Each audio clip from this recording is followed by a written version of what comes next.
and welcome to the July 27th episode of This Week in Esports. My name is Kate. That's Rukari. Why are you so angry? I don't know. It felt right at the time. Okay. Well, we are coming to you live from the Microsoft campus here in Redmond, Washington, showcasing what, Rukari? Mixer Magic. You guys are no stranger to Mixer Magic.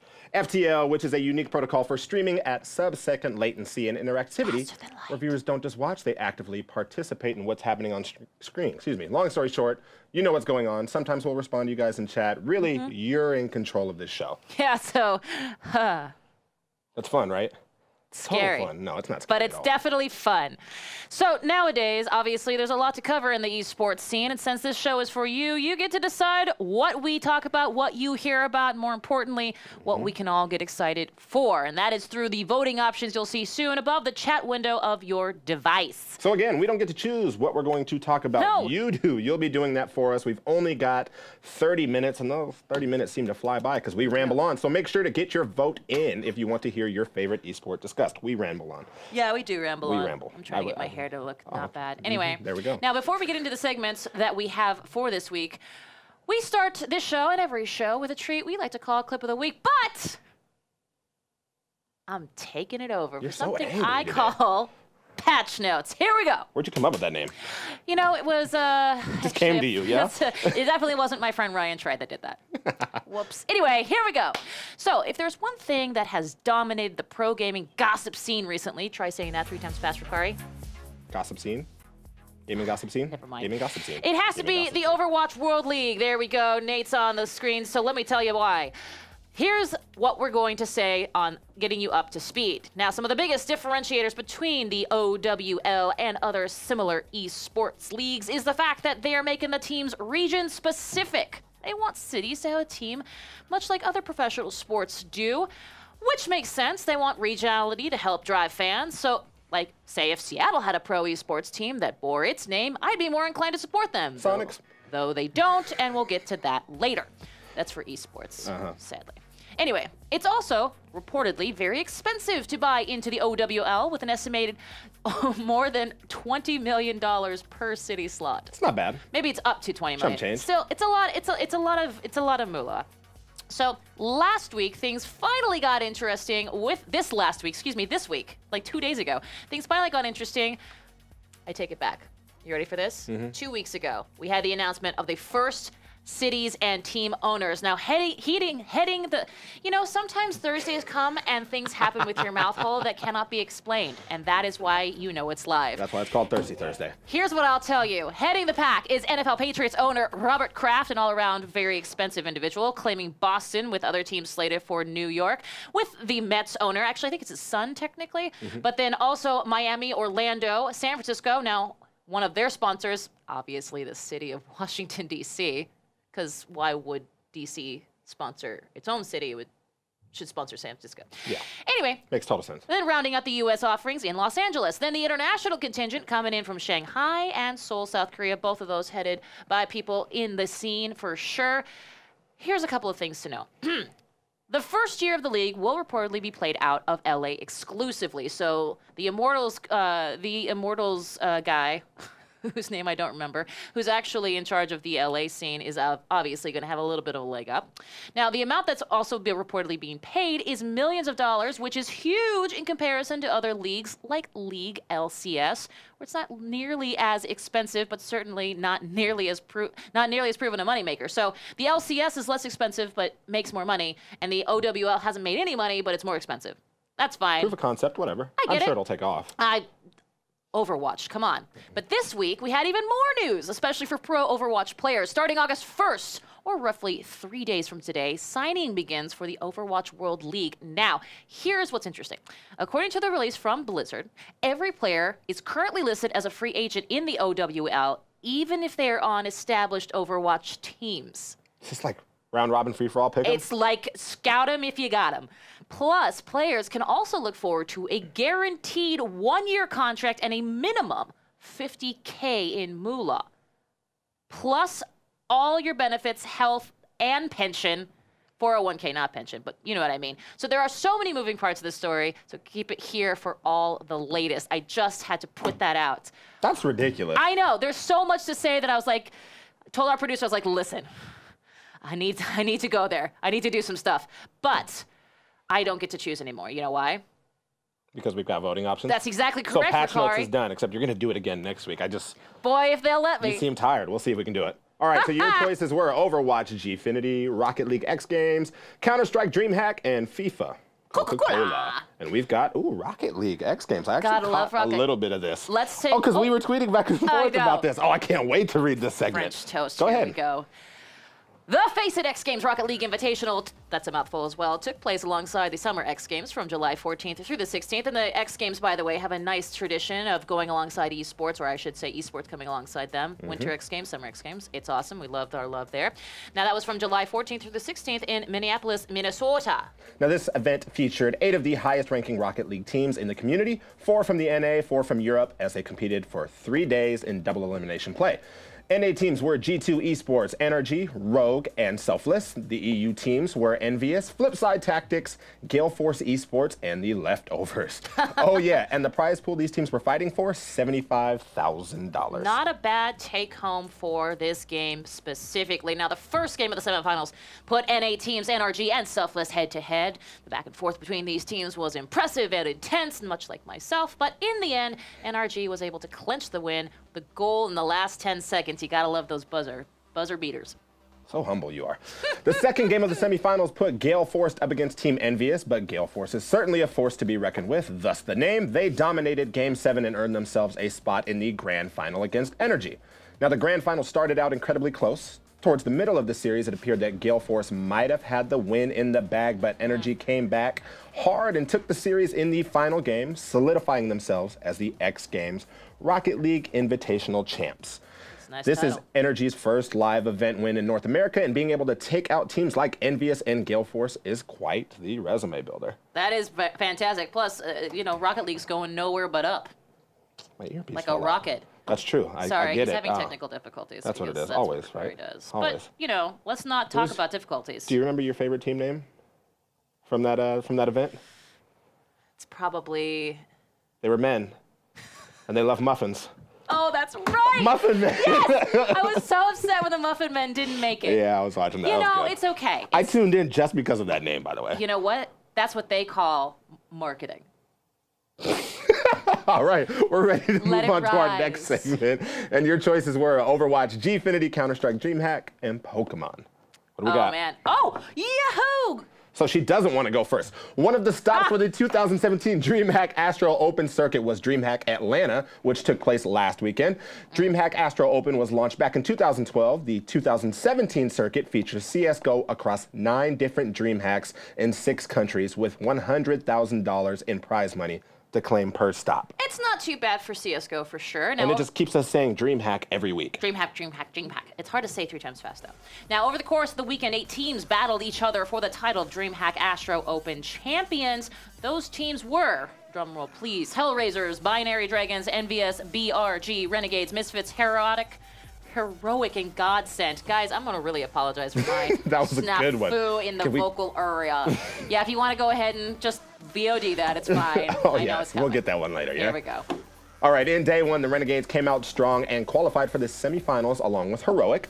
Day 2, Energy Esports and Binary Dragons were knocked out by Godsent and Misfits, who were also knocked out shortly after, sending Hellraisers and Envious into the semifinals.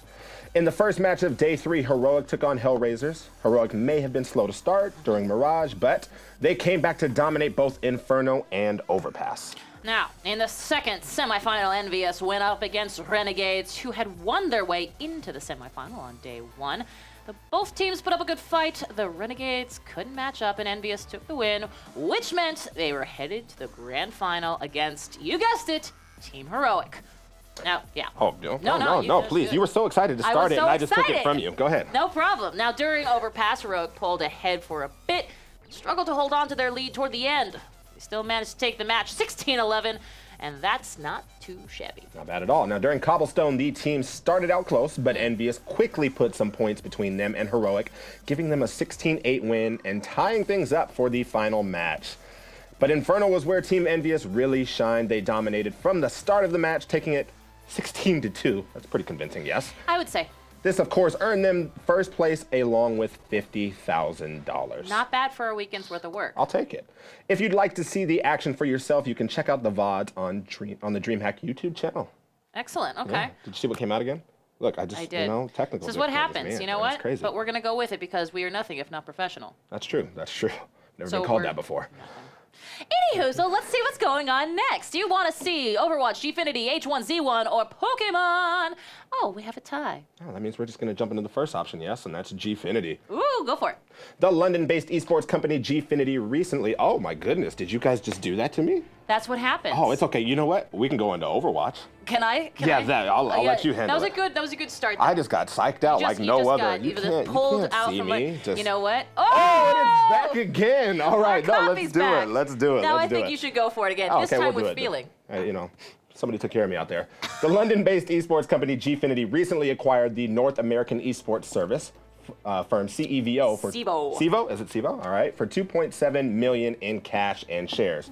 CEVO, as Kate just informed me, is best known for their anti-cheat software as well as their impressive tournament production and management. These guys have been involved in some of the esports' biggest events. You gotta love that. Now the combined experience and technical capability. Oh my God. Capabilities. If anyone has any question of whether this is live or not, you have no questions now. Now, the capabilities of both of these companies, along with their strong history of working together, means that Gfinity will now be better able to take advantage of the upcoming esports opportunities, which we love because they also just designed that brand new studio there in London, which I'm going to go visit. Which Rukari is going to go visit. It's fine. Now, this move will allow them to officially expand into the US esports market, boosting their international presence and relevance. Gfinity has been making quite a few impressive moves in the past couple months, all in hopes of becoming a leading global player in the esports world. Needless to say, we're eager to see what comes from all of this. You're thinking, yeah? Oh, good. It doesn't have to be me because nobody wants to hear that. You're all witness. You started so stern and then you turned to singing. You know what? Why don't you talk to me more when your shirt isn't so shiny? Look at all the producers turn. They were ready for it. That's all right. It's all right. We'll leave that alone. Shiny. All right, we're going to jump into our next segment here. That is Overwatch, Rocket League, DreamHack, Pokemon. We had a. Oh, we had the tie? We had a tie. Oh, so we're going Overwatch. We're going straight Overwatch. This is what the problem is, guys. Can you just, why don't you read that, and I'm going to fix this, because what the problem is that your microphone is out. Did it fall off? The microphone, that thing that allows us to hear you. So you know what? I'm going to start. We're going to do this. We're going to show you how crazy we are. We are one step closer to the 2017 Overwatch World Cup. Last weekend, Group C and D duked it out in Sydney, Australia for a chance to join the World Cup at BlizzCon 2017. Australia is a hemisphere away from most of the world's esports action, but you wouldn't know it from the chanting crowd. It sounded like a football match. And now that you're back in your seat, I'll let you roll. Well, that sounds wonderful. Now from Groups C and D, Sweden, Australia, Japan, and Spain all emerged with 2 wins and a loss from their group matches, except for Sweden, which had 2 wins and a tie. Sweden dominated Spain in the semifinal, crushing Spain 3-0 and punching their ticket to the Anaheim main event. The Japan versus Australia semifinal, in contrast, was a nail-biter. Teams were ranked 12th and 13th coming into the match, and the teams were nearly at a stalemate, with each team winning 2 games in the semifinal. Talk to me about the 5th round, Rukari. In the 5th round, Australia brought innovative strategy to bear and ambushed Japan for the victory and a place at BlizzCon. The next qualifier for the World Cup will take place the week after next in Poland. For more info, check out worldcup.playoverwatch.com. I see your head jump up to see if there was a whack in there. I saw that. It's okay. You're gonna. I know. There's no wax of her. Oh, there's one in there, and it's a fun one too. All right, Speaking you guys voted. Fun. We are ready to jump into our next segment. Your options were FIFA, Coca-Cola, Rocket League, DreamHack, Pokemon, and H1Z1. Oh. We're going to go back to DreamHack, Rocket League style. Go ahead. Let's talk about it. Oh, because there was X Games and then there was DreamHack. I'm telling you right now, there's a lot of Rocket League going on. There's a lot of esports. This is what we're doing. So we're in between RLCS seasons right now, but the Rocket League esports scene is alive as ever with off-season tournaments. I love that this is the off-season.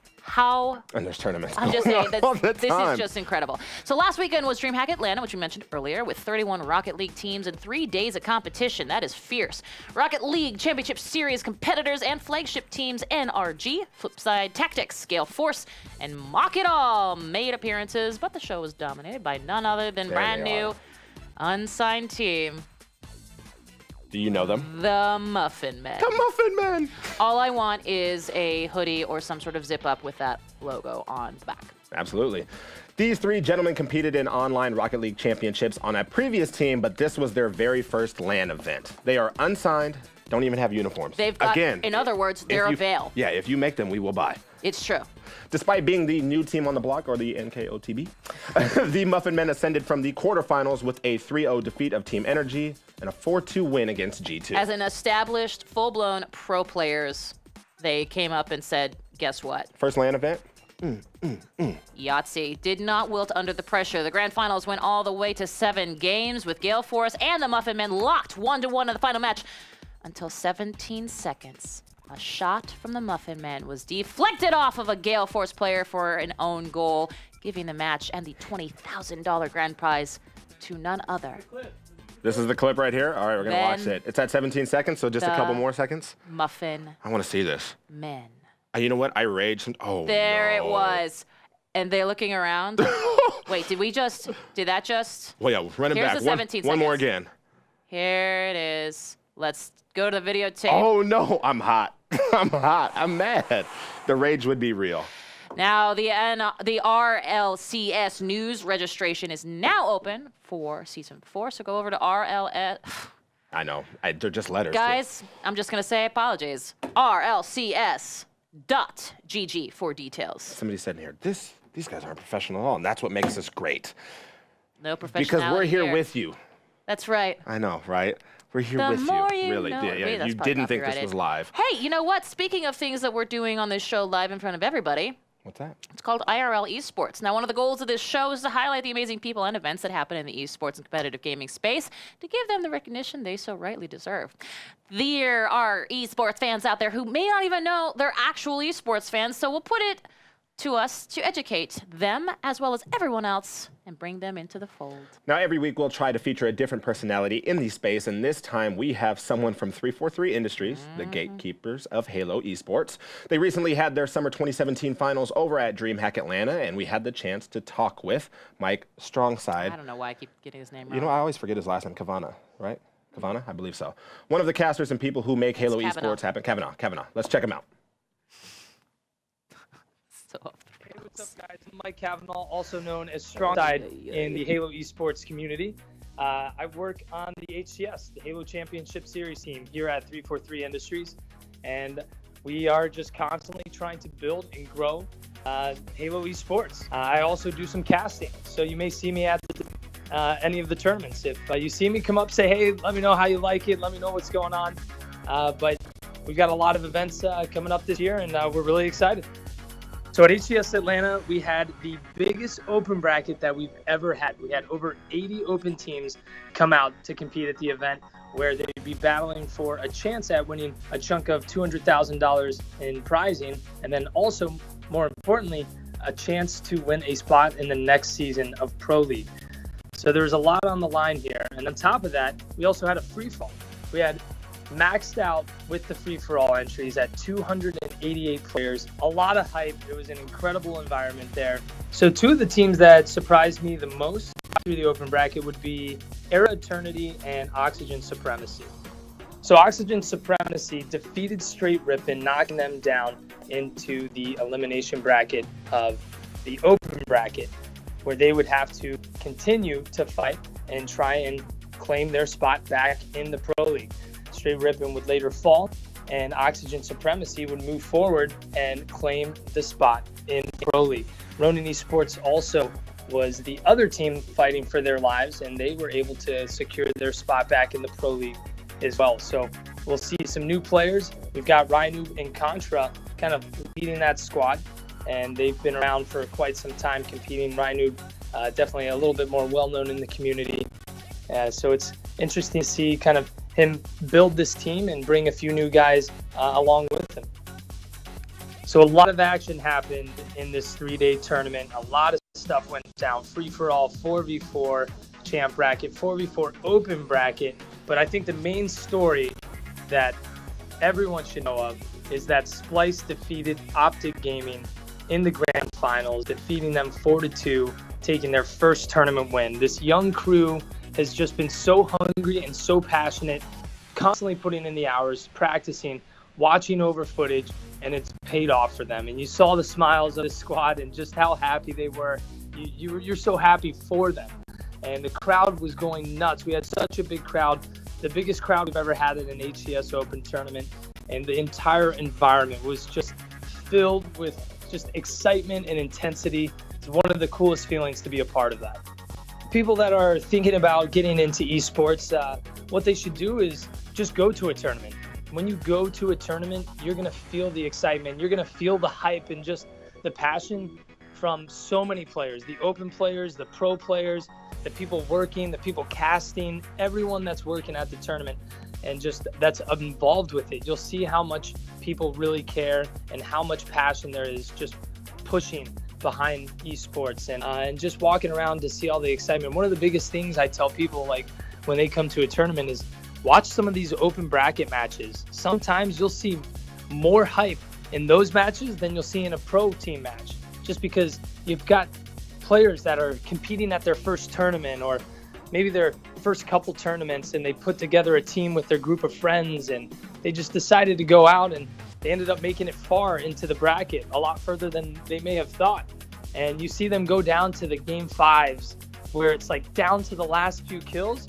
And when that team wins and they stand up and they're cheering and they're screaming and they're just going nuts, you feel that excitement from them. And for me, it brings back memories to when I was first competing and when I was trying to make my name for myself and win and be the best and make it to the top. So seeing that type of energy and that type of just joy and happiness and fun, like that's what got me into it. And that's what I think will get a lot of other people into it. And you'll want to keep continuing to go to these open tournaments and have that experience. You guys can find me on Twitter at MC Strongside, or you guys can take a look to see where we have our next tournaments coming up, which is at halo.gg. We've got HCS London coming up September 15th to 17th. So you can tune in and watch that on mixer.com/halo or twitch.tv/halo. But after that, we've got another big open tournament, and that's going to be in Denver. So if you're from the West Coast, or if you want to plan early, plan soon, that's going to be in October, and you'll be able to come out and compete. And maybe we'll hit over 80 teams again. We'll see. But thanks for listening, and I'll hope to see you guys at the event. So big thanks to Mike Strongside for doing that segment there. You know what? It's like that's one of the reasons why this show is one of the top 5 shows on Mixer. And there is another show that features top 5, but I heard top 5 shows on Mixer are This Week in Esports, This Week in Esports, This Week in Esports, This Week in Esports, and This Week in Esports. You know because we spit hot fire. That's it. All the other shows are irrelevant, and somebody got the reference in there. All right, we're ready to jump into our next segment, and up were your choices: FIFA, Coca-Cola, StarCraft, Pokemon, and H1Z1. And we had another tie. Let's go to FIFA. Go ahead, take it away. For your competitive FIFA fans out there, I know you're looking forward to the FIWC coming up in August next month, but there was a history-making event over the weekend going down in Miami, Florida, where our lovely and talented producer Lennox was. Coca-Cola, that's right, one of the beverage kings of the world, perhaps the beverage king of the world, held their second annual eCopa Coca-Cola tournament this month, teaming up with the football club Paris Saint-Germain in order to allow one lucky winner to join the Paris Saint-Germain esports team. Not a bad thing to win. That's right, a real-life football club has a real-life esports team, which actually, welcome to 2017, because that happens a lot in esports in Europe. Powered by the tournament organizer Battlefy, over 602 players battled it out in knockout qualifiers at the beginning of June, and from there, the field was narrowed down to just 16 players duking it out in a round robin that eventually left 2 players standing. Or sitting. Yeah, that's true. Those 2 players were brought in to compete in a live event finals that featured not only players for the PSG esports team, but also players from the real football team. Talk about star power and proper integrations, yeah? Perhaps IRL esports. That's what you call marketing. I know. Oh, my goodness. Lucky fans who came out to the event were able to play against some of the PSG esports team, and sorry to say it, no one even came close to defeating PSG esports players Dax and Rafia 13. Rafifa 13. Rafifa 13. After all the previously mentioned festivities, it came down to a best-of-3 final between the 2 finalists, 19-year-old Gordon WNU Fiddle Thornsberry, oh my God, the best name ever, and 22-year-old Luigi It's Doofman Puelo. Oh, It's Doofman. These names are godlike. In game one, It's Doofman, came out strong on the offensive and scored the first goal against Fiddle. Fiddle was having none of it, though, as he was able to tie it up 1-1 before the half ended, but Doofman seemed to have figured out his play style and scored 2 goals in the second half, bringing the score to 3-1. If you think Fiddle was going to take it laying down, you were wrong, as his experience as a FIFA player shined in Game 2, where the game ended with the score of 2-2. And we're lucky that our show didn't end, thanks to our producers writing it in the script. It's very true. We'll get to why I'm laughing in a minute. Tournament rules dictate that the next goal wins in a replay, and Fiddle was ecstatic to score it in the 14th minute mark of the match. That means it all came down to, of course, Game 3 to determine who would join the PSG Esports team. Now, after a scoreless first half, Doofman and Fiddle, yes, I heard those correctly, kept each other on their toes until the 84th minute of the match, roughly 6 minutes away.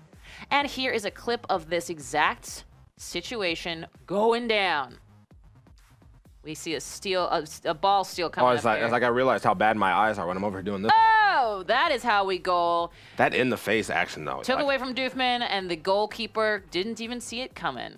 Scoring his way into history. Matching the names to the faces is also a great thing, too. That's so much fun. So congrats to Gordon, Fiddle, Thornsberry on winning the tournament from a field of over 600 competitors, and we wish him the best with his new esports team, Paris Saint-Germain.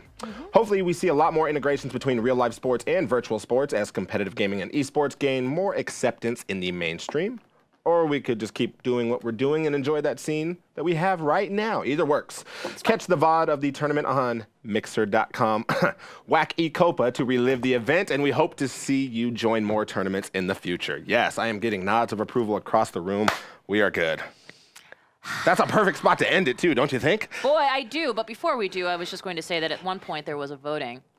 I saw, oh, hell no.